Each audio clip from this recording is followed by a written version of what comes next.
Coffee घेतले नाहीये,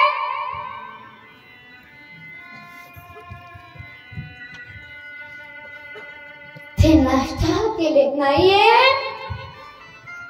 आणि ते तिथे बसून आहे. तू घे जेवण. खायला आई, आज माझा जन्मदाता बाप खूपच आहे, मी नाही जेवणार. ज्या दिवशी बाप जेवत नसतो ना, त्या दिवशी मुलगी दिवसभर पडते असते.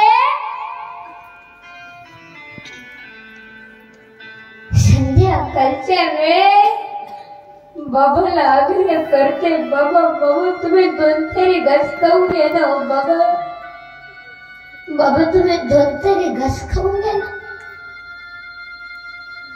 बाप मात्र जेवत नसतो आणि मुलगी मुळू मुळू लढत असते. संध्याकाळचे 11 वाजून येते. अख्ख्या घराला झोपू देते आणि आपल्या बापाच्या खोलीत जाते. बापावरच्या तोंडावरचे पांघरण काढते. बाप डोळे उघडून पाहतो तर काय, मुलगी आहे. खालीस बेटे, खालीस. बाबा तुमची तब्येत ठीक नाही ना बाबा. बाबा बाबा हातपाय चपून देऊ का बाबा.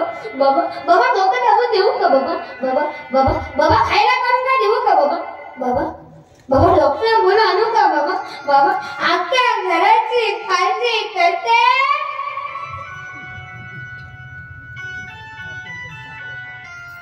मुलगी फक्त बाबा. बाप लढत उठून बसला. मुलीला कवटाळा आणि मुलीने सांगितलं की काय लढता बाबा. बेटी मी 2 वर्षाचा असताना तेव्हा माझी माय मेली. तेव्हापासून मला सुख भेटलं नाही बेटी. तू कधी कधी येते माझ्या तोंडावरून हात फिरवते. मला असं वाटतं की पांडुरंगा ही माझी लेक नाहीये, ही माझी मायाच माझ्या पोटी जन्माला आली की काय.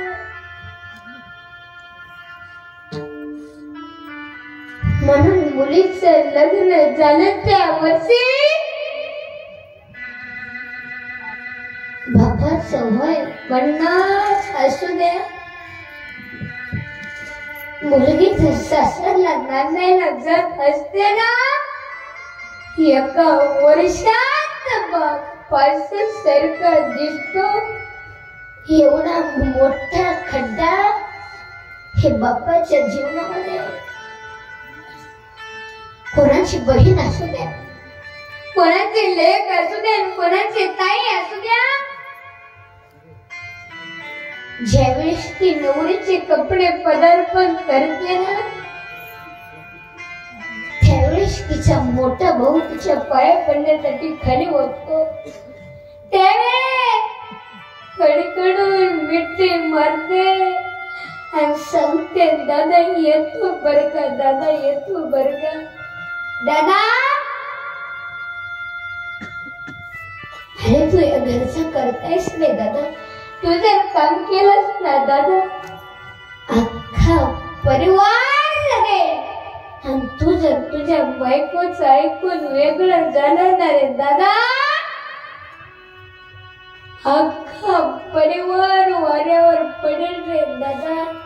अख्खा परिवार वाऱ्यावर पडेल. तू माझ्या बाबांकडे लक्ष दे रे दादा. तू माझ्या बाबांकडे लक्ष दे. जेव्हा ती मुलगी बापाकडे येते, बापाला कडकडून मिठी मारते आणि सांगते, बाबा येतो बरं का, बाबा येतो बरं का. अरे तो बाप मात्र त्या खांब्याच्या मागे जाऊन ढसा ढसा लढतो. तो बाप आहे.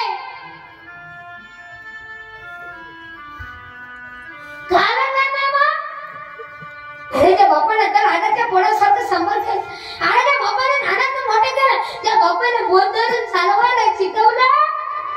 तीच मुलगी ससरला नंदेला जात असते, का करणार नाही बा?